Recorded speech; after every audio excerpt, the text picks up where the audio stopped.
back to my channel. You already know what it is. We're doing a check-in. And this check-in is based off of a topic that a little rant.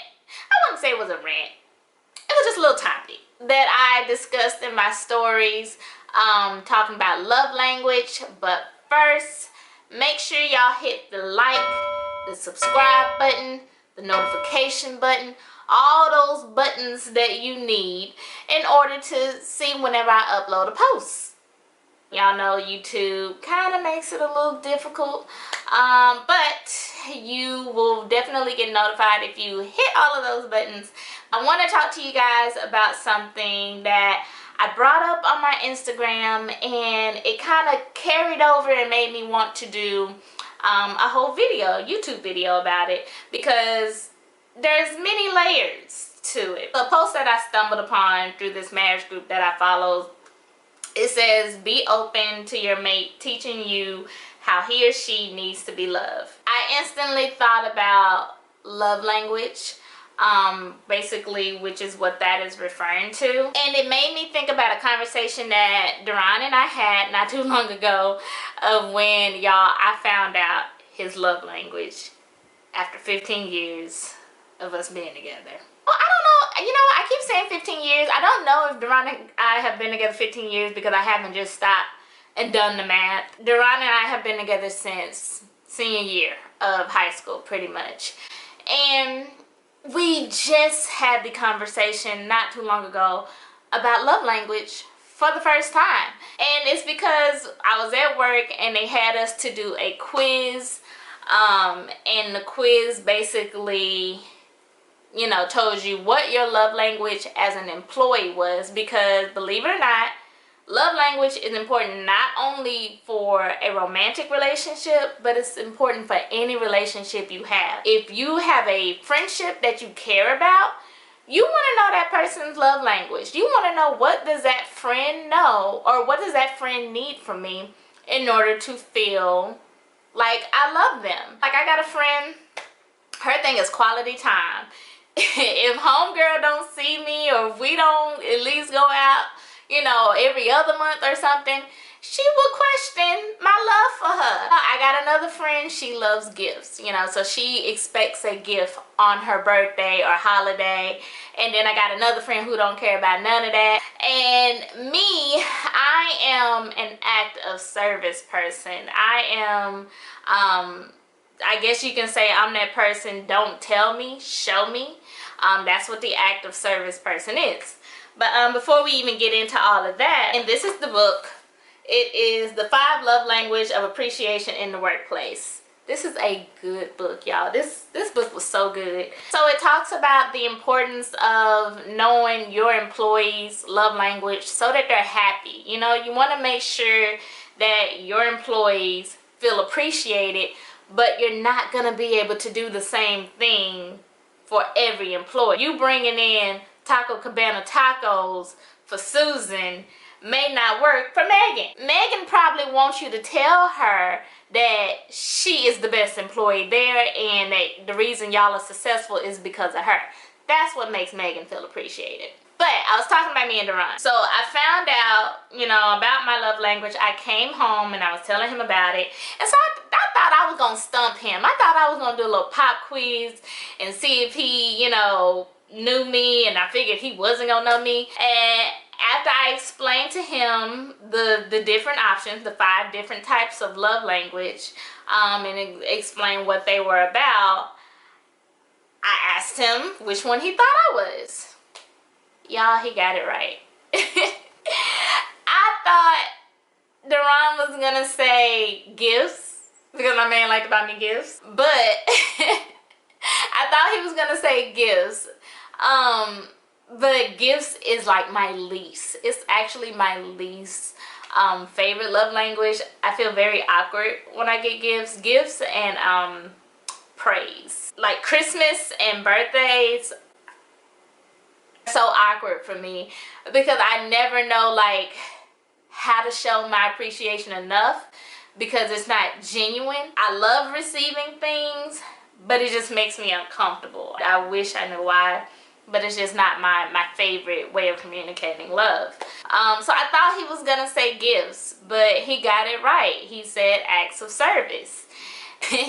After doing all the search and everything, I was really stumped with him. Like, I didn't really know, and so I was shocked when I got it wrong. I forget which one I said. It probably don't even matter, but it wasn't the one that was for him. He told me that it was touch. Wow. And y'all, when I tell you, like, the world just kind of aligned and like puzzles came together and this light bulb, it like, when he told me that touch, which is one of the 5 love languages, everything about our relationship suddenly made sense. Since we were in high school, Deron has always been a big PDA person. So Deron was that guy in high school that looked for the girls who liked him to hug him when they passed by in the hallway. Y'all remember them guys? We had them one little guys, you know, 1 or 2 that we would hug just to kind of show that we like them or whatever. That's what Deron was used to. That just wasn't me. And so he questioned, you know, a lot about us being together and if I really liked him. He thought that maybe I didn't like him as much as he liked me. I didn't really want to do the holding hands and stuff like that. We didn't argue or debate, but that was always something that came up between me and him. And it always involved touch of some sort. I didn't want to hold his hand, or I didn't hug him a lot. And that has actually carried on to this year, y'all. Like, we still would have those little like disagreements. Like, Deron would really feel rejected. He would take it personal, and I never understood. Like, this is why you have to know your mate's love language, because they could be trying to communicate love the way that they receive love, and if you are not giving that back, because that's not your love language, if you're not giving that back, they will feel rejected. They will think there's a disconnect, or that you guys aren't on the same wave pattern. And it's like, that's not it. And so when I found out that Deron's whole thing is touch, you know, everything made sense. I'll be laying on the bed or something like that, and he'll all of a sudden want to come and rub my booty. And it's like, I'm just laying here, man. Like, it's not that I don't want him to rub or touch me. It's just that I don't know what he's communicating. It's really important to make sure that you know that person's love language and that you are communicating in their way, not your way. For instance, I mentioned this on my Instagram as an example. If my love language is quality time and I'm not feeling love, but you run out and buy me a car, then no matter the value of that car, I'm not gonna see it as love, because my love language is quality time. You bought a car, but I really just wanted us to go and have a lunch date. You know, you end up working super hard when you are trying to figure out someone's love language or operating against their love language. Just going back to me and Deron, this whole time Deron's love language has been touch, you know, and even though he would be upset or feeling rejected because, you know, maybe I didn't hug him that day, I'm thinking, well, I know what's going to show you that I love you. I'm going to make sure your office is clean. I'm going to have dinner ready. You know what? I'm going to do your laundry so you don't have to do it. The house is going to be spotless. What else to say I love you other than that. That's my love language. You see, doing all of those things for him, making sure that stuff is done so that he wouldn't have to do it. That's my love language. That's what I would want somebody to do for me. But really, all he wants is a hug before he leaves to go to work and a hug when he comes home to show, hey, I love you and I'm happy you're home. So you don't want to assume that someone's love language is your love language. Just because it's what you would want doesn't mean that it's what that person wants. And even though his love language may not be the same as mine, I still allow him to communicate it how he needs to communicate it, the way he understands. So since his love language is touch, if he wants to come and just rub on my back while I'm laying down, or just, you know, sit and hug on me, I let him do that because that is his form of communicating to me. I don't really want him to get out of his love language and convert to mine, because I think that that would just be confusing. I want him to communicate love the way he knows how to communicate love. So I'm going to let him do that, and I also make sure I do that to him. Even though it's not the way that I communicate, you know, let me talk your language. I'm just going to come up and hug you, rub your back, like give you a massage, whatever. You know, like last night, I just gave him a massage. I'm not good at massages, but hey, you know, rubbing on your back, just to show you I want your body to feel good, then that's what I'll do. So all I'm saying is just, when you understand what someone's love language is, whether it is friendship, an employee, when you are shooting your shot, you can't miss. You're gonna hit it. I almost feel like it's the secret to love. So if you guys are interested to know what the love languages are, so we'll start with one, words of affirmation. You're a person, you love praise. You want to hear that you're doing a good job. You want to hear how wonderful you are. It doesn't mean that you need to be like overly obsessed with getting praise. It's just that every now and then you want to be acknowledged. Number 2 is quality time. This person, they appreciate just being able to sit with you, talk with you.